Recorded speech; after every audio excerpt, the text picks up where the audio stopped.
দ্বিতীয় শ্রেণীর গণিত আমরা শিখবো সংখ্যা ও স্থানীয় মান। এই অধ্যায়ে আমরা আজকে শিখবো পার্ট 34 নাম্বার পার্টটা হলো ক্রমবাচক সংখ্যা ষষ্ঠ থেকে দশম।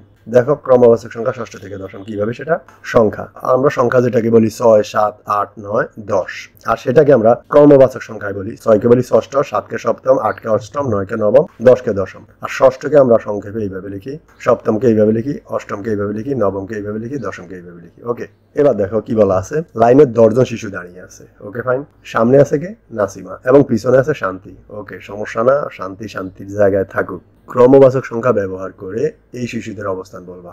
ওকে তুমি দেখো এই যে সবাই সামনে কে নাসিমা। এবার আসো এই কি বললো প্রত্যেক শিশুর অবস্থান দুইভাবে প্রকাশ করতে পারি। ওকে ডেবিটের অবস্থান কত? ওকে ডেবিট এই যে ডেবিট সামনের দিক থেকে ডেবিট 1 2 3 4 4 নম্বরে ডেবিটের অবস্থান। আর আমরা এই যে বাকি সবগুলোর অবস্থান কিভাবে বলবো ক্রমবাচক সংখ্যা তুমি ব্যবহার করে শিশুদের অবস্থান বলবা।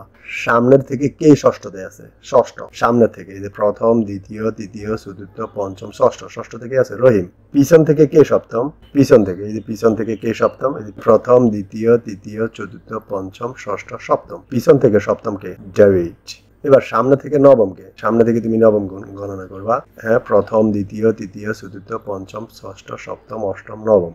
ওকে নবমকে রতন। ওকে এবার দেখো আলেয়ার অবস্থান কত? তোমার আলেয়াকে খোঁজ করো। কোন দিক থেকে খোঁজ করবা? সামনের থেকে সামনের দিক থেকে আলেয়াকে খোঁজো। প্রথম দ্বিতীয় তৃতীয় চতুর্থ পঞ্চম ষষ্ঠ সপ্তম অষ্টম অষ্টম হলো আলেয়া সামনের দিক থেকে অষ্টম আর পিছনের দিক থেকে প্রথম দ্বিতীয় তৃতীয় পিছনের দিক থেকে তৃতীয়তে আছে আলেয়া। ওকে হ্যাঁ আজকের লেসন শেষে আমরা আরো কিছু শিখতে পারবো বাড়তি কিছু শিখবো সেটা হলো ডান থেকে এই দিক থেকে বাম এই দিক থেকে ডান। ডান দিক থেকে কি করবা পঞ্চম ষষ্ঠ অষ্টমকে তুমি ক্রস চিহ্ন দিবা। ওকে এই দিক থেকে তুমি ক্রস চিহ্ন দিবা। এই দিক থেকে তুমি গণনা করে কাকে ক্রস দিবা? এই যে এই তিনটাকে ক্রস। আর বাম দিক থেকে তার মানে এই দিক থেকে গণনা করবা সপ্তম এবং নবমকে গোল মার্ক দিবে। এই দিক থেকে সপ্তম এই যে সপ্তমকে গোল মার্ক দিবা নবমকে গোল মার্ক দিবা। ওকে পরেরটাতে খেয়াল করো ডান দিক থেকে তার মানে এই দিক বাম দিক এই দিক ডান দিক।